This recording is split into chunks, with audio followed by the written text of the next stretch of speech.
Alright, welcome back to my YouTube channel. I'm Mandis Vlog. Eto, mainit matindi. Pag-usapan no natin mga kaibigan. Itong pagpigil, hindi pagpirma ni Senadora Zubiri dito sa paglabas ng warrant of arrest ni Kibuloy dito sa Senado. Kung magugunitan nyo mga kaibigan ay nangako naman before noong mga nakaraang araw itong si Zubiri na kapag nasagot na ang show cause order nitong kampo ni Kibuloy ay maglalabas siya ng warrant of arrest laban ho kay Kibuloy. But sa puntong ito mga kaibigan ay hindi pinirmahan ni Senador Zubiri ang warrant of arrest na dapat ay inaaresto na ng Senado itong si Kibuloy. Ano nga ba ang dahilan kung bakit hindi pinirmahan ni Zubiri ang warrant of arrest? Iyan po mga kaibigan at marami pang iba ang ating tatalakayin lamang ng video na yan. Kung bago pa lang po kayo sa aking maliit pa na YouTube channel, inaanyayan ko po kayo, please subscribe, sabay-sabay po nating i-like ang video na ito kung nagustuhan nyo po.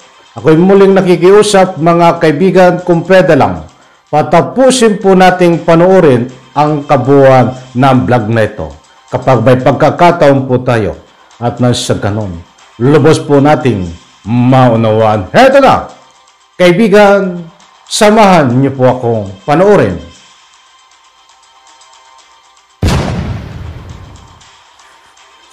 Ayon kay Senate President Zubiri, aaralin niya ang tugon ni Kibuloy at Senator Risa Hontiveros para makapaglabas ng desisyon. Isa pong naging maliwanag sa aming pag-review. His explanation is nowhere near satisfactory. They did nothing but rehash previous arguments they made for not attending our Senate hearings.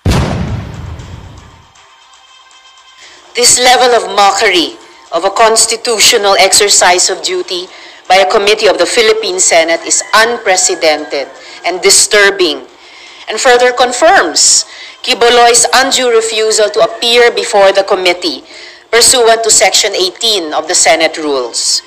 Considering all these, once again, I request for the Senate President to issue an arrest order against Apollo C. Kibuloy. Nananatiling nakabinbin pa rin ang arrest order ng Senado laban kay religious group leader Apollo Kibuloy. Ngunit isang pirma na lang ang hinihintay para siya ay mapaaresto. Ayon kay Senate President Zubiri, aaralin niya ang tugon ni Kibuloy at Senator Risa Hontiveros para makapaglabas ng desisyon sa lalong madaling panahon. Kumpiyansa naman ang senadora na maayos na may patutupad ang arrest order sa oras na ilabas na ito ng Senado. Well, hopefully walang mamumuong physical resistance dahil if ever isa na namang negatibong development yan dito sa investigasyong ito na kung hindi lang nagdrama ng napakatagal ni Kibuloy, kung sana humarap na lang siya sa unang hearing, hindi kailangang umabot sa ganito.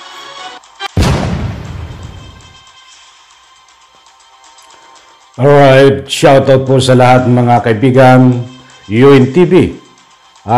Maraming salamat, ipahintulot ang paggamit ng inyong video clips. Suportahan din po natin yan kapag may pagkakataon po tayo. Okay, disclaimer lang ho, kaunting paalaala. Ang warrant of arrest po ay dalawa. Ang ika nga po ay kinakaharap ni Kibuloy, mga kaibigan. Dalawang warrant of arrest. Una, sa Kongreso, yan po ay tinalakay natin na last vlog ko, nandiyan ho.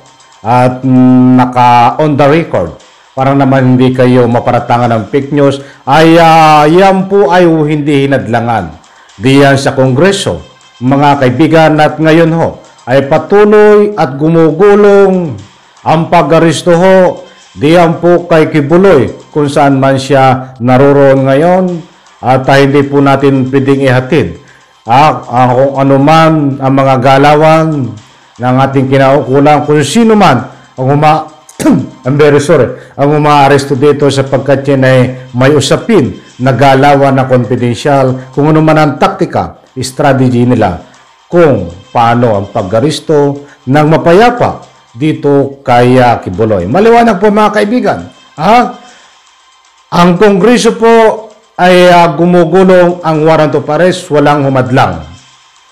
But dito, ang ating tinalakay, ang last upload ko din kagabi, nandiyan ho, on the record sa rolling ng video ko, na tinalakay po natin dito ay posibleng mangyari na hindi pirmahan ni Subiri ang warrant of arrest dahil maliwanag din po ang sinabi ko diyan ay ito ho ay tagapagtanggol din ni Kibuloy. Hindi ko na isa-isahin ang mga dahilan, natalakay din po natin.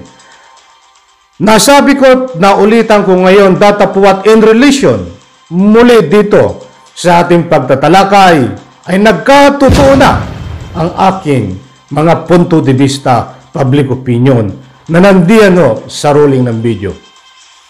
Pasensya na ho, at ang aking boses ay namamalat. Pinipilit ko lang mag-vlog ngayon ng ika nga po magkaroon ng follow-up ang aking pagtatalakay kagabi. At baka sabihin niyo pinipik news ko kayo. Ay hindi ho tayo nagpapakalat ng fake news dito. Maliwanag po ang pag-aristo ng Kongreso. Maliwanag po dito na hindi pa gumagalaw ang warrant of arrest. Mga kaibigan, at yan po nandiyan sa gulong ng video. Nangyari na ang aking mga sinasabi. Sabi ko na, di ba?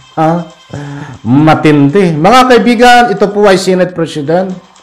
Hinalala Republika ng Pilipinas, ito si Subiri, para magtanggol, magsilbi ng tunay at tapat sa Republika ng ating Pilipinas. Hindi po ito hinalal ng taong bayan para pagsilbihan ho si Kibuloy. Yan po ang lumalabas sa kanyang galawan at siyempre kasama ang mga pumirma diyan ho sa ika nga po petisyon para harangin ang warrant of arrest. Ilan po yan? Mga senador na yan. Robin Padilla, Sencha Villar, Bongbong, Amy Marcos. Apat po sila. Mga kaibigan. Mark Villar. Pumirma ba si Mark Villar? I'm very sorry kung nagkamali ako doon. Kung si Mark Villar ay pumirma.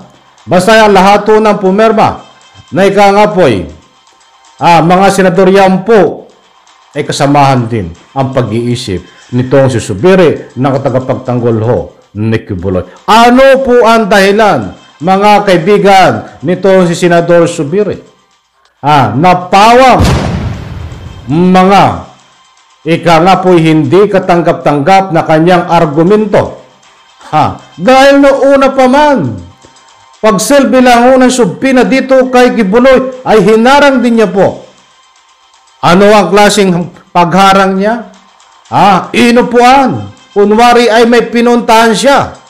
Mga kaibigan, yung pala inabot ng approximately 2 linggo bago po ma-serve. Yan din po ay kagagawan nitong si Subiri. But dito sa puntong ito, ay warrant of arrest naman ang kanyang hinarang.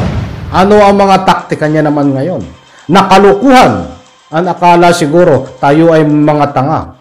Akala siguro ay maniniwala tayo sa kanya. Ito ang katuwiran niya ngayon.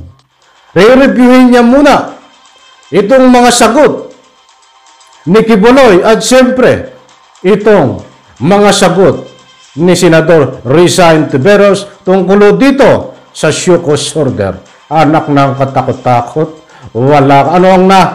Manong na pumasok sa utak mo. Pagkakaibigan na naman ni Kibuloy ang nananaig dito. On the record ho yan. Maliwanag sa sinabi mo sa iyong press conference na kapag nagkaroon ng desisyon itong si Risa Ontiveros at nabasa niya at napag-aralan itong sagot sa Siokos Order ni Campo ni Kibuloy, ay maglalabas na po siya ng warrant of arrest, pipirmahan niya na laban ho kay Kibuloy. Ngayon ho, napag-aralan na Risa Ontiveros ang nilalaman ho ng Siokos Order na sagot. Ba't anong ginawa mo? Hindi mo pinirmahan. Pag-aaralan mo pa. Anong klaseng pag-aaral yan? Alam ko ang nasa utak mo. Alam ko ang nasa utak mo, hindi ako nagmamarunong. Subiri. Ang nasa utak mo, nag-aaral ka. Pag-aaralan mo ang laman ng Siokis.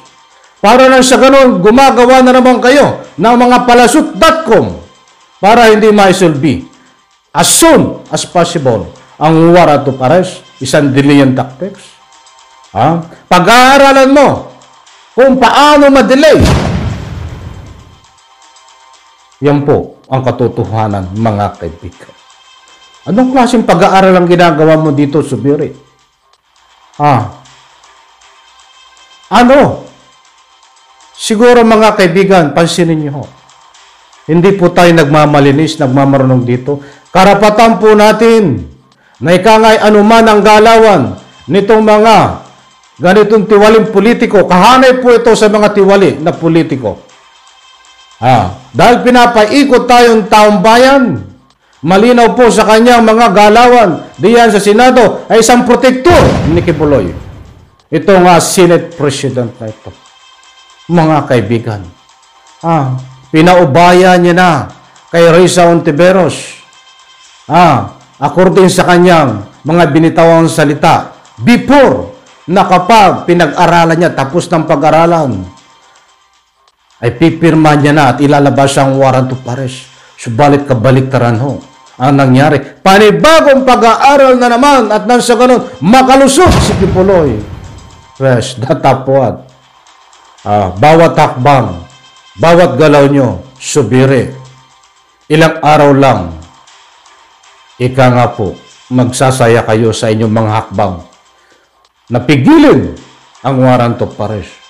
Ilang araw lang mapipigil at tandaan mo sa ruling na ika nga po itinakda na proseso diyan sa Senado ay makakamit po dito na maiilabas ang warrant of arrest. Kahit ang katuwiran mo na pag-aaralan mo, yan po ay hindi lulusot. Ano naman ang argumento mo kapag ito ay napag-aralan mo? Ano ang nasilip mo diyan sa sagot ng Campo ni Kibuloy sa Siokos Order? Kasi sinabi, masakit ang lalamunan ko. Ano ang nasilip mo? Wala ka na masisilip diyan.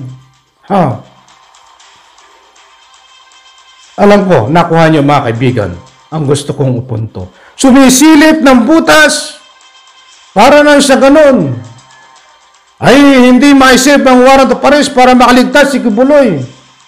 Dito po sa Senado, wala ho itong masisilip. Maaaring hindi niya napirmahan ngayon.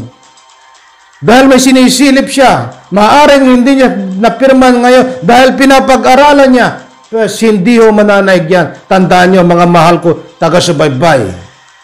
Lalo na siya ngayon. Inuusig siya ng taong bayan. Inuusig siya ng ating mahal na mga taga-subaybay. Dahil hindi po akma ang kanyang galawan tungkol dito sa patas na galawan niya bilang isang Senate President. Muli po, pinapaalala ko po sa inyo, hinalal po ito ng taong bayan para hindi pagsilbihan si Kibuloy. Hinalal ito ng taong bayan para magsilbi ng tunay at tapat. Ba't dito sa kanyang galawan ng hindi pagpirma at pag-aaralan itong bago pirmahan ang nakapaloob sa Siokos Order na hindi dapat mangyari dahil yan po ay napag-aralan na. Yan po ay malinaw pa na siya po ay may kinikilingan na hindi karapat-dapat na maging isang Senate President dito po sa Senado. Mga kaibigan, alam ko nakuha nyo ang gusto kong ipunto. Diyan po sa comment section ay wag po kayong matakot. Katulad nga po ng lagi ko sinasabi, napakalaking bagay ho ng inyong mga punto de vista, public opinion. Diyan sa comment section. Yan po ay hindi sayang. Napakalaking tulong ho yan. Katulad doon ito, sa inyong magiging public opinion, punto de vista, diyan ho. Ay yan po, ay magiging hadlang, para hadlangan ang gawain, galawan nitong si Zubiri. Kahit inaanyayahan ko po kayo, siyempre isang like po mga kaibigan. So, maliwanag po mga kaibigan dito. Bumugulong na ang pag-aristo. Diyan sa Kongreso. Yan po ay warrant of arrest. Diyan po sa Kongreso. At siyempre dito, abangan po natin ang warrant of arrest dito sa Senado sa pinangako ho ni Zubiri na pag-aaralan pa kung ano ang kanyang ikangapoy gagawin dito. Pipirmahan pa o hindi? Yan po ang kabang-abang mga kaibigan. Muli po, pagpalain po tayo lahat, sabay po nating ilike ang video nito. Bye-bye, palakpakan.